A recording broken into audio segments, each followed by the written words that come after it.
I'm on the road this morning. I'm heading to Southwell because there's a pile of manure at Southwell, just outside and this side of Southwell. So I'm heading through Eaglin village now on the way because I want to sample. There are few piles of manure around, and what's important or potentially important about the pile at Southwell is that for any invertebrates that I find in said sample, it would put a new grid square on the Nottinghamshire map for the species concerned. It's in the middle of agricultural farmland on quite a clay-based soil which holds a lot of water. I just hope that that pile of manure is still there.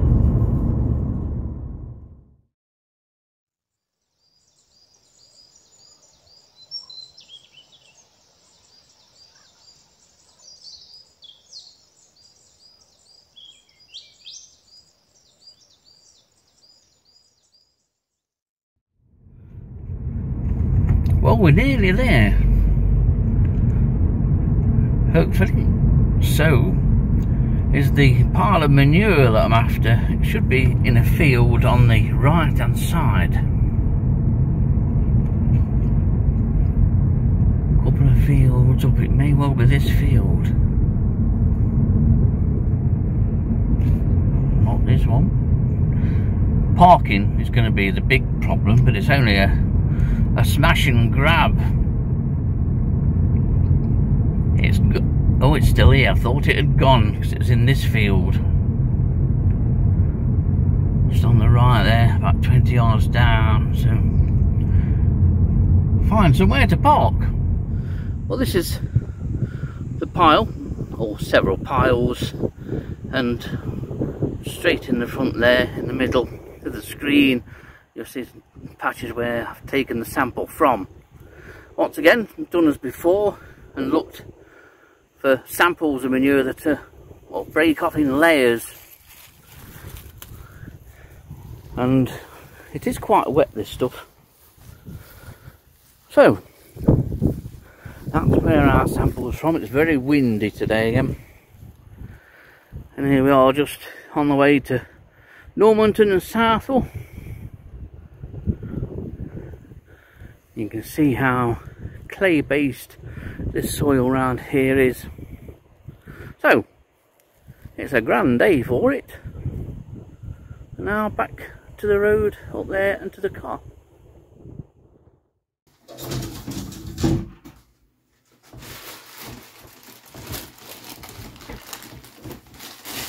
Well, I've made it back with hopefully what's going to be a successful sample. I've put it in another bag because the original white bag split completely down the middle. So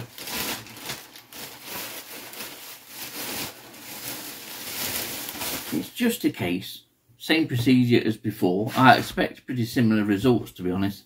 I think there will almost certainly be false scorpions in here, and probably Lamprochurnes or Lamprochurnes nodosus. But we'll see if there's anything else that's a bit more interesting or unusual, shall we say. I never thought I'd get to the point where finding and seeing false scorpions was pretty run-of-the-mill, really, to be honest. I expect them now in every single sample that I take of this stuff, manure. Say, some of the manure was dry, but a lot of it was wet, too wet, really, that, you know, I'd like to sample. But we'll see if there's anything in it, and I'll probably go through the dry stuff more than the wetter stuff.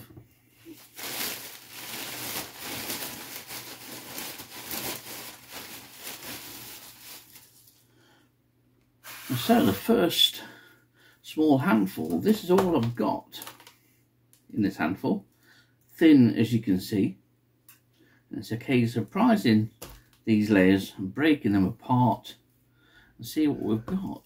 So I've got the material in a deep-sided tray, because usually with dry manure like this, you get lots of spiders having a taller sided tray or a deeper sided tray helps keep those spiders in check and in amongst the sample. So let's give that some disturbance. Pick most of it up, put it in another carrier bag, pick up the other larger pieces, and now we look. Oh, I've got one there already.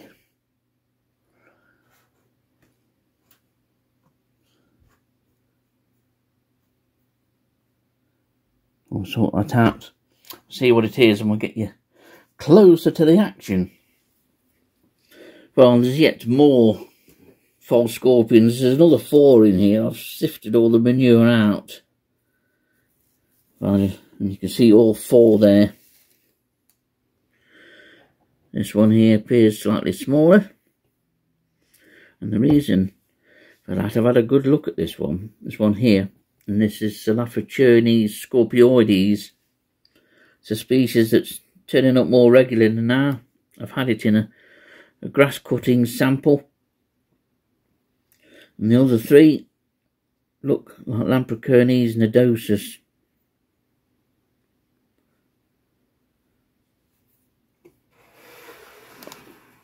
And there's a look at the 3.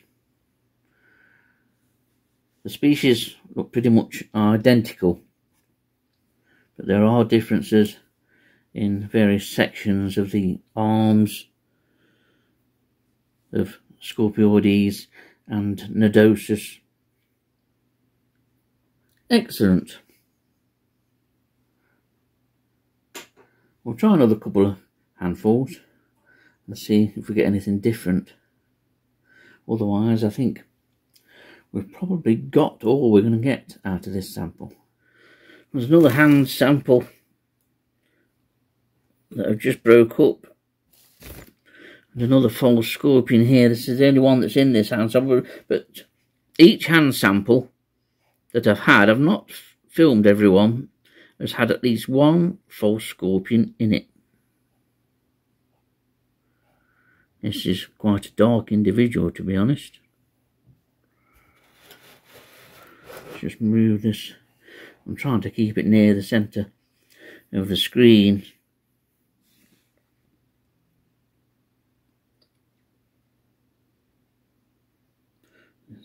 No sign of any others, but they're just fabulous little things.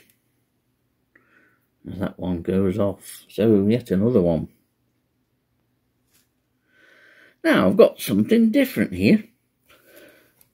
I've got 2 beetles of the same species, which funny enough have turned up in the same handful. Not had one prior to getting these 2. And these are 2 Anthraceidae beetles, and looking at them, they look like Hominardus floralis, which is a fairly common or under-recorded species. There's not enough people go looking in manure heaps to find this species, but it will occur in other piles of decaying vegetation. But it can turn up anyway. You can sweep these off grass, but this is a species I've only come across a handful of times. The reason they're under this plastic lid is because, as you can see, they never stop. They're always active. Swines, absolute swines to photograph. I may well be able to put a photograph in here. I'll see what photos I've got, but I know when I had this species before, it took some photographing. There's not much to these, as you can see. They're only small, up to a maximum. The largest one here is probably about 4mm, maybe 4.5mm, and the smaller one is about 3.5mm. The head is dark, almost black. There's some variation in individuals. The pronotum is a light reddish brown colour, and the abdomen is sort of midway between the 2. It's usually a dark brownish, but on the shoulders, so to speak, of the elytra, there's usually 2 paler areas, one on each shoulder. But quite attractive beetles If only they would sit still, be able to show you them better, but we'll show you them briefly without a lid, and off it goes. So that's a good record. It's a nice thing to find. That so it's not a species that I find very often. So, all looking good. And no false scorpion was in this handful. That is unusual. Just put another handful of material in. There's another Omenardus floraris here, and the spider just running up there is, of course, Ostearius melanopygius. There's a couple of those in. At the moment, no sign of a false scorpion.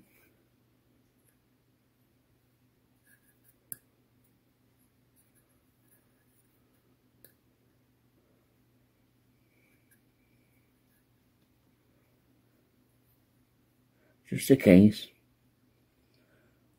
of just taking the time out to stare at. You see, just to the left of the screen, if I can move that over, another false scorpion.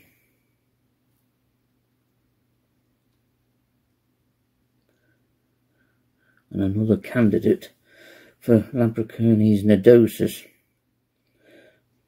Let's say I will be checking these, but it's nice to have two species here, or in this sample. And I took far too much of the sample. It's funny that I've never recorded these numbers before.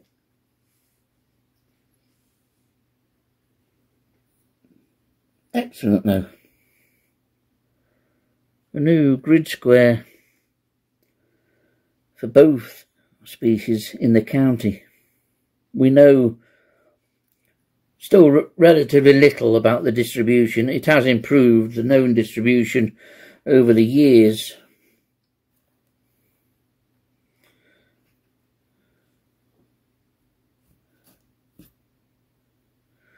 So you can never have enough records. Now, I'm not sure whether this is the same. I think it's the same one. Just here.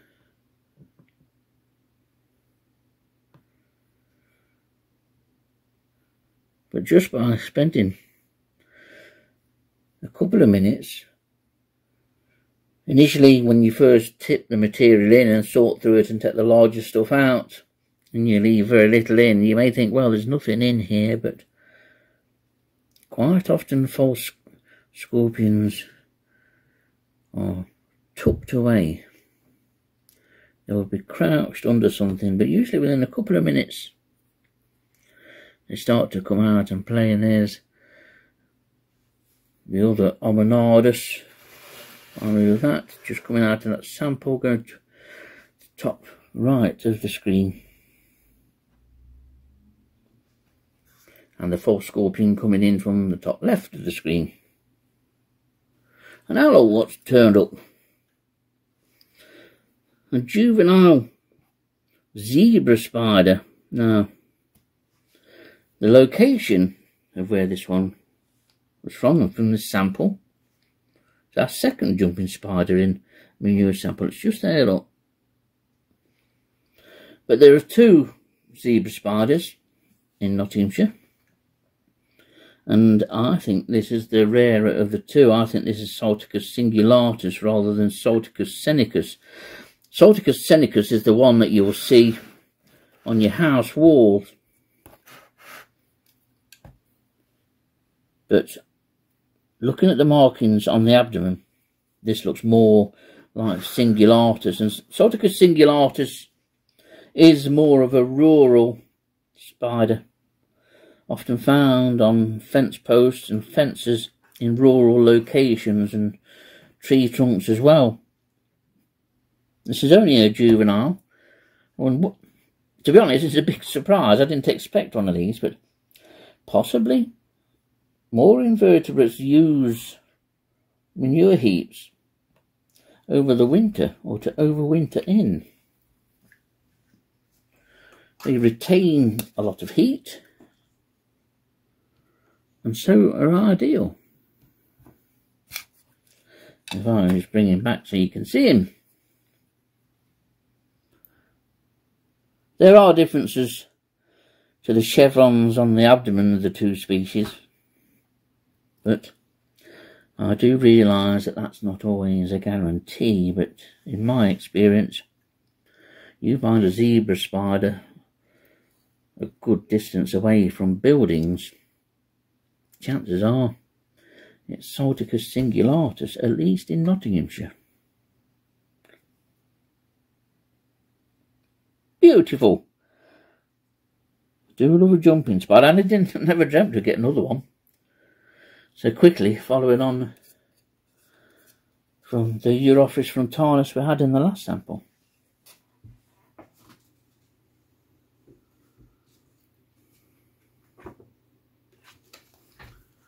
Well, once again, manure has come up trumps in providing a number of specimens of Lamprochurnes nodosus and at least one Salaphochurnes or Salaphochurnes scorpioides. Manure is certainly the way to go. If you've not seen a false scorpion, grab yourself a handful of dry manure, and especially from the part of the pile where it's layered, you're guaranteed to find. And when you do find this, I must admit, I must give a shout out to this. This is, well, pretty much the only recent publication that we have in the UK, and it's well worth getting. There's an easy to follow key, but beware, you'll need a specimen under a microscope, ideally, to look at. Sometimes you can determine a species from photographs, and sometimes you have a really good idea and can be 95% accurate just by eyesight. That takes a bit of practice and a number of years working with false scorpions. So a shout out to this. But if you are collecting material, then the best material to collect are grass clippings, especially if they've been there at least the best part of a summer, as has the material that I brought back today, the manure. And that's what you want, and you want your sample to be dry, just bordering on where it becomes damp. But that's something that it took me a couple of years to work out. I have had samples before of manure and I've not found anything in, and I think it's been purely because I've not took the right particular sample from the sample, so to speak. So be choosy about where you take your sample from. And to be honest, to find false scorpions, you only need a few handfuls in a carrier bag, or half a carrier bag full is plenty, and will keep you occupied for hours. You'll probably even get fed up of picking out false scorpions. So we'll see what turns up in the next sample.